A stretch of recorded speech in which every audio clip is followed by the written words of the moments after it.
कल हम लोग देखे थे how to plant obtain CO2, यही ना? क्या प्रोसीजर था? By the help of stomata, stomata ना। आज का जो टॉपिक है how to plant obtain water for photosynthesis. कल हम स्टोमेटा डिटेल में देखे थे, आज हम इसकी कहानी समझने की कोशिश करेंगे। ध्यान से सुनिएगा। प्लांट ऑब्टेन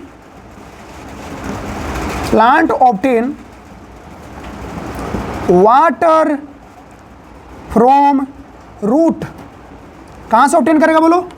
रूट से ऑब्टेन करेगा। अच्छा, जब ये रूट से ऑब्टेन करेगा वाटर, तो क्या केवल वाटर? अच्छा, कौन सा process? By the process called osmosis. आपको एक बात ध्यान रखना है, osmosis is a type of diffusion. Diffusion का ही वो टाइप है, लेकिन लिक्विड में होता है तो ऑस्मोसिस कहते हैं। तो दो बातें, रूट से लेगा, ऑस्मोसिस प्रोसेस होगी, और इस तरीके से वाटर प्लांट के अंदर पहुंचेगा। लेकिन क्या केवल प्लांट में वाटर पहुंचेगा? नहीं। कहता है कि minerals for plant also reach through water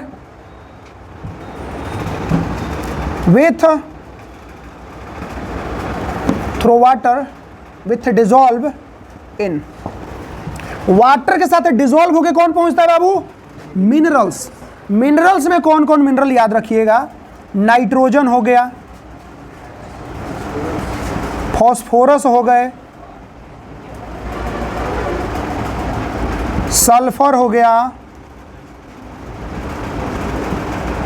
इसके अलावा मैग्नीशियम हो गया, कैल्शियम हो गया। ये सब प्लांटों को चाहिए, ये सब प्लांट लेते हैं, इनको ज़रूरी होता है। ये मिनरल्स इनको ज़रूरी है। क्यों बाबू? प्लांट को ग्रोथ करने के लिए, रिपेयर एंड मेंटेनेंस करने के लिए, बॉडी को प्रॉपर तरीके से वर्क कराने के लिए, है ना। अब सुनो, काम की बात ये है कि ये जो नाइट्रोजन है ना आपका, ये प्लांट के अंदर किस लिए यूजफुल होता है, हम आपको थोड़ा बतला देते हैं। यहाँ देखिएगा, यहाँ नोट करके लिखिएगा, नाइट्रोजन इज इसेंशियल या नेसेसरी कह सकते हो, या कंपल्सरी कह सकते हो, essential for making protein in the plant. Plant के अंदर नाइट्रोजन किस लिए जरूरी बाबू? प्रोटीन बनाने के लिए। सवाल आता है कि नाइट्रोजन प्लांट के अंदर क्या करता है, या सवाल आता है कि प्लांट के अंदर प्रोटीन बनाने में कौन सा मिनरल है जो काम आता है, तो बताना नाइट्रोजन। ठीक है। अच्छा, ये प्लांट में जाता कैसा है, मतलब ये कहाँ से जाता है प्रोटीन, सॉरी नाइट्रोजन? तो कहना it absorbed, absorbed from soil. कहाँ से मिलता है ये? Soil. Which is fixed by bacteria. याद करिए, बैक्टीरिया सॉइल के अंदर नाइट्रोजन फिक्सेशन में काम आता है। सिम्बायोटिक रिलेशन, आपने जरूर लेगुमिनस प्लांट का नाम सुना होगा, जो आपके चना वगैरह होते हैं, उसमें कौन सा बैक्टीरिया होता है? राइजोबियम। राइजोपस नहीं, राइजोबियम। कौन सा बैक्टीरिया? तो एक एग्जाम्पल बैक्टीरिया का भी लिख सकते हो, RHIZOBIUM, राइजोबियम। ये आपका चने के पौधे में, जिसको हम लोग लेगुमिनस प्लांट बोलते हैं, उसके रूट नोडल में प्रेजेंट होता है। सिम्बायोटिक रिलेशन के साथ जरूर पढ़े होंगे कहीं ना कहीं। सॉइल में नाइट्रोजन फिक्सेशन में मदद करता है। याद आ रहा कुछ? अरे याद आ रहा कुछ? नहीं आ रहा, सो मेरा तो गया याददाश्त। अब सुनो एक और बात, प्लांट ऑब्टेन करते हैं नाइट्रोजन, लेकिन किस फॉर्म में?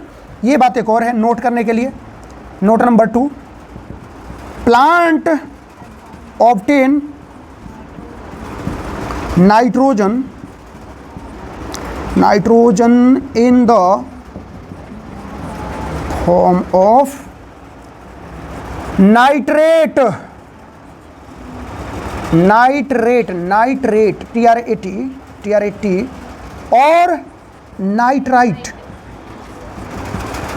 ये दोनों याद रखिए, अंडरलाइन करके याद रखना है, ब्लू से अंडरलाइन कर देते हैं, ठीक है, जो काम की चीज़ है। ये देखो, नाइट्रेट एंड नाइट्राइट, इनके फॉर्म में हिलेगा वो, है ना। नाइट्रोजन डायरेक्ट नहीं जाएगा, ये साल्ट बनाएगा। इसको क्या कहते हैं? साल्ट है ये, नाइट्रेट और नाइट्राइट्स। और ये किस लिए काम आता है बाबू? यहाँ देखो प्रोटीन बनाने के काम आता है, ठीक है। और ये बैक्टीरिया के द्वारा फिक्स करा जाता है सॉइल के अंदर, ठीक है। इस तरीके से प्लांट में जो जो चीज़ें जरूरी था वो चला गया, काम की बात हो चुकी। ये आपका फोटोसिंथेसिस का साइट कहाँ पे होता है आपको पता है ना? लीफ में होता है। तो लीफ के अंदर जो क्रॉस सेक्शन है उसका, वो देखना बहुत इंपॉर्टेंट है कि आखिर लीफ में उसके इनसाइड में क्या होता है। तो जब आप लीफ को क्रॉस सेक्शन से देखोगे, कैसे देखा गया इसको? सपोज दैट कि ये आपका लीफ है, तो इसको ऐसे करके देखा गया, इस तरीके से। ये वाली जो लेयर होती है ना उसकी, उसको थोड़ा ऐसा एक्सपेंड करके, जूम करके, और ये डायग्राम सामने रखा गया है, ठीक है। इस डायग्राम में सबसे ऊपर का जो लेयर है ना, उसको ध्यान से देखिए। लीफ के सबसे बाहर में एक वैक्सी लेयर होता है जिसका नाम क्यूटिकल होता है। ये लीफ को ना वाटर रेजिस्टेंस बनाती है। आपको पता है ना, पानी पत्ते पे पड़ता है तो वो गिर जाता है, सोखता नहीं है वो, उसका कारण ये क्यूटिकल होता है, ठीक है। वैक्सी लेयर होती है वो। उसके जस्ट नीचे आता है अपर एपिडर्मिस, बाहर का सबसे सिंगल लेयर थिक एक जो आपका बना हुआ लेयर होता है सिंगल सेल का। कितना सेल थिक है ये? सिंगल सेल थिक एक लेयर होती है अपर पार्ट ऑफ लीफ पे, जिसको हम अपर एपिडर्मिस कहते हैं। एपिडर्मिस बाहरी परत, एपी मतलब बाहरी होता है, डर्मिस मतलब लेयर होता है। तो एपिडर्मिस मतलब बाहरी लेयर। कौन सा बाहरी? ऊपर वाला बाहरी। वैसा ही नीचे भी एक बाहरी लेयर है, उसको कहेंगे लोअर एपिडर्मिस। और लोअर एपिडर्मिस के अंदर क्या दिखेगा? स्टोमेटा। देखो यहाँ एक ही स्टोमेटा बना है क्योंकि सिंपल लगे, बहुत बना दे कॉम्प्लेक्स हो जाएगा। और ध्यान से देखो क्या बना है इसमें, कुछ काम की बात देख लो। इस स्टोमाटा के साइड में यहाँ गार्ड सेल है। ये क्या है? गार्ड सेल है। ये भी क्या है? गार्ड सेल है। गार्ड सेल के ऊपर ये देख रहे हो कुछ है? किसी पे नहीं है, लेकिन गार्ड सेल पे है, क्योंकि गार्ड सेल के ऊपर ये जो है ना, ये बाबू क्लोरोप्लास्ट है। क्लोरोप्लास्ट है ये। तो एक बात याद रखिएगा, क्लोरोप्लास्ट प्लांट के अंदर कहाँ कहाँ मिलेगा? सबसे ज़्यादा आएगा पैलिसेड लेयर में। सबसे ज़्यादा कहाँ? Palisade layer. अपर एपिडर्मिस के नीचे एक लेयर ऑफ सेल्स होता है जिसमें सबसे ज़्यादा क्या पाया जाता है? क्लोरोफिल पाया जाता है। सबसे ज़्यादा क्या पाया जाता है? क्लोरोफिल। अब देखो उसके नीचे आता है स्पंजी लेयर। क्या आता है? यहाँ से लेकर यहाँ तक स्पंजी लेयर, ठीक है। अब एक और बात ध्यान से सुनिएगा, थोड़ा छूट गया है, बता देते हैं। यहाँ से लेकर के और यहाँ तक को, यानी पैलिसेड लेयर, स्पंजी लेयर, इन दोनों को मिलाकर नाम देते हैं मेसोफिल लेयर। ध्यान दो इधर, यहाँ वाला ये लेयर कौन सा है? Palisade layer. ये कौन सा है? Spongy layer. तो यहाँ से लेकर यहाँ तक का ये लेयर क्या कहलाएगा? एपिडर्मिस को छोड़ देना है, इसको कहेगा मेसोफिल लेयर, ठीक है। मेसोफिल सेल भी कहते हैं, मेसोफिल लेयर भी कहते हैं, मेसोफिल केवल कह दो तब भी चलेगा, ठीक है। इसी को फोटोसिंथेटिक टिश्यू भी कहता है। क्या कहता है? फोटोसिंथेटिक टिश्यू भी इसी को कहता है, ठीक है। मेसोफिल कह दो, फोटोसिंथेटिक टिश्यू कह दो, ये सब चलेगा यहाँ से यहाँ तक, कोई दिक्कत है?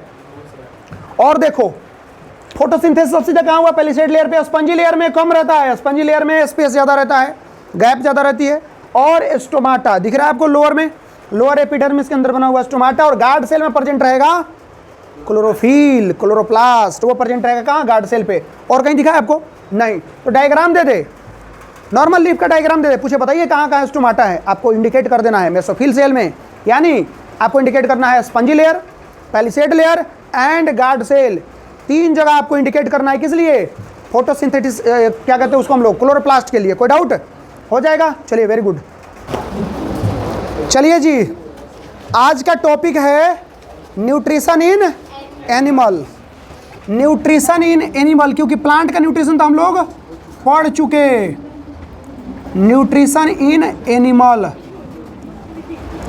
बात नहीं करिए, आगे बढ़ जाते हैं, पूरा एकदम घमासान मचाए रहते हैं। देखिए एनिमल के अंदर न्यूट्रिशन की कहानी है। 3 टाइप इसके आ जाएंगे, ध्यान रखिएगा। कौन कौन सा 3 टाइप आ जाएगा? एक आएगा हमारा कैर्निवोरस, दूसरा आएगा हर्बीवोरस, ठीक है, VORES,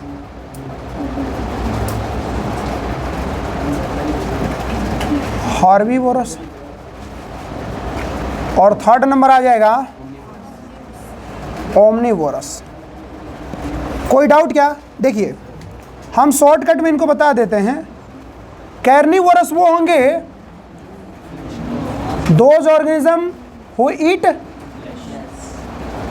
मीट, ठीक, यानी कि वो मांस पे अपना क्या होंगे, न्यूट्रिशन के लिए डिपेंडेंट होंगे, ठीक। एग्जाम्पल में हम इनमें किसको ले लेंगे, लायन हो गया, टाइगर हो गए, इन सब को आप रखना याद, ठीक है। Very sorry. अच्छा, हर्बीवोरस ईट ग्रीन प्लांट। बाबू ग्रीन प्लांट बोले तो हम लोग भी इसी में आएंगे, तो क्या हम लोग ग्रीन प्लांट खाते हैं।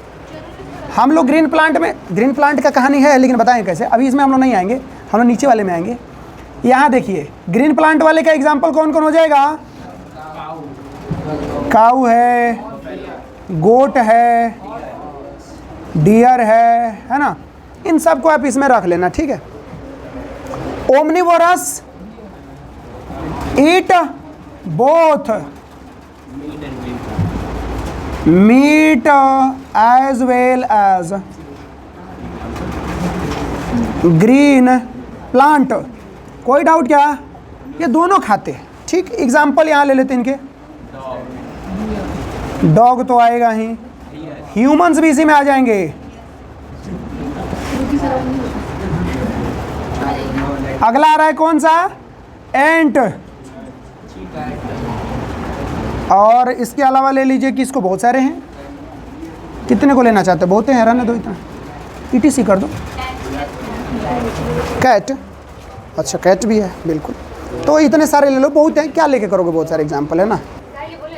प्लांट के अंदर एक और बात ध्यान रखिएगा, ध्यान से सुन लीजिए, प्लांट केवल और केवल फूड बना के भोजन ही नहीं करते, इसके अलावा प्लांट कुछ जीवों पे भी निर्भर हैं। इंसेक्ट को खाने वाले कुछ प्लांट है, ये बात पता है आपको, और इंसेक्ट को खाने वाले प्लांट का नाम है इंसेक्टिवोरस, जिसमें कि वेनस फ्लाई ट्रैप एक पौधा आता है जिसका पत्ता जो है ओपन रहता है और उसके सरफेस पे लिक्विड चिपचिपा पदार्थ होता है। जैसे ही इंसेक्ट बैठते हैं चिपक जाते हैं और वो पौधा ट्रैप कर लेता है उनको, भोजन धीरे धीरे वो डाइजेस्ट करके खा जाता है, इस तरीके से, है ना। ये भी एक कैटेगरी है। चलिए अब आगे बढ़ते हैं, अगला आता है, ये तो हमने शॉर्टकट में इसको देख लिया ना। अब आते हैं हम लोग किसकी तरफ, ध्यान रखिएगा, यहाँ पे हम लोग डिस्कस करेंगे कैर्निवोरस, ओमनिवोरस, हर्बीवोरस हो गया। एनिमल का हम पढ़ रहे हैं ना बाबू, ये देखिएगा, एनिमल में फूड को या न्यूट्रिशन के लिए कुछ स्टेप्स बताए गए हैं, ठीक है। और यहाँ से हेडिंग वही है, steps of nutrition in animal, यही आपका बेसिक रहेगा। न्यूट्रिशन एनिमल के अंदर में उसका क्या स्टेप है, देखिए सबसे पहला स्टेप आएगा इनिगेशन, जिसको इनिजेशन भी बोला जाता है, इनिगेशन बोलिए, इनिजेशन बोलिए, है ना, प्रोनाउंसिएशन डिपेंडेंट अपॉन यू। इसके अलावा आता है digestion, digestion.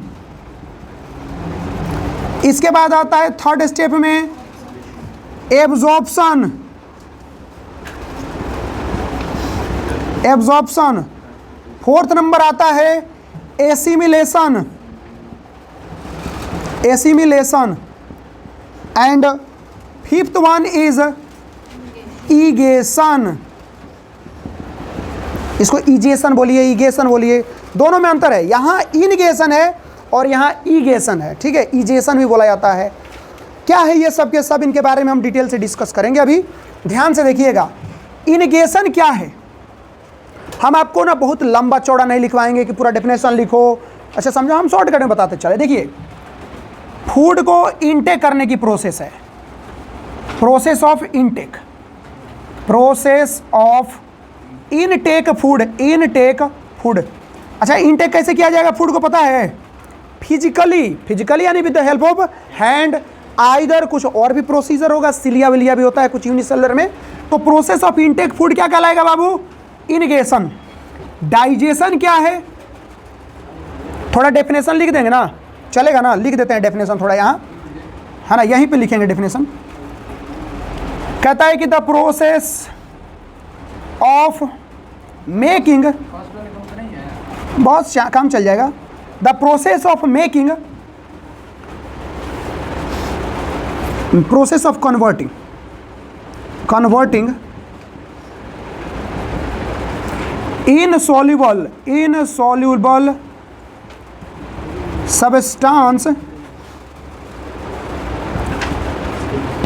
insoluble substances of food into soluble substance।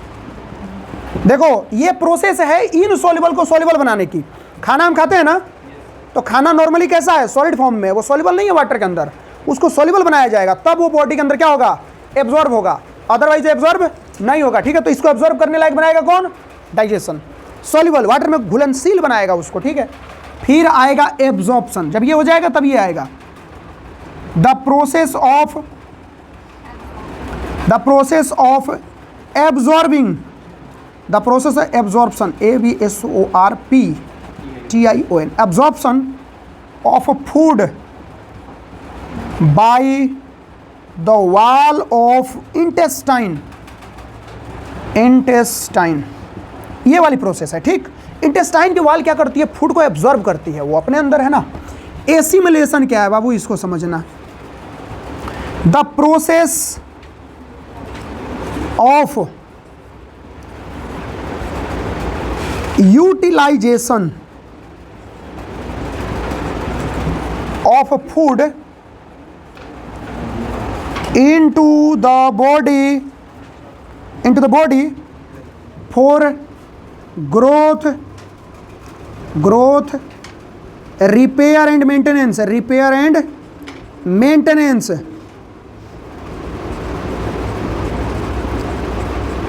ठीक है।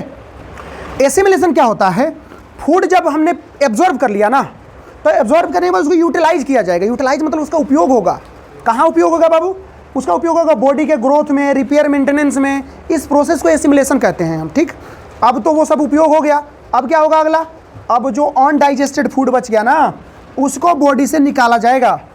इधर जगह है ना, इसका हम डेफिनेशन यहाँ नहीं ऊपर लिख देते हैं। ठीक है, the process of removing undigested food from body is called egestion। देखो लास्ट स्टेप यही है, जो शरीर में बिना पचा हुआ भोजन बच गया ना, उसको शरीर से बाहर भी निकालना पड़ता है, उस प्रोसेस को हम कहते हैं इजेशन है ना, बॉडी से बाहर निकाल देना। तो ये 5 स्टेप हैं न्यूट्रिशन के एनिमल के अंदर। एनिमल के अंदर कितने स्टेप, यही 5 बेसिक स्टेप रहेंगे, बाकी अगला हम देखते हैं। पहले आप इसको लिख लीजिए, ठीक है।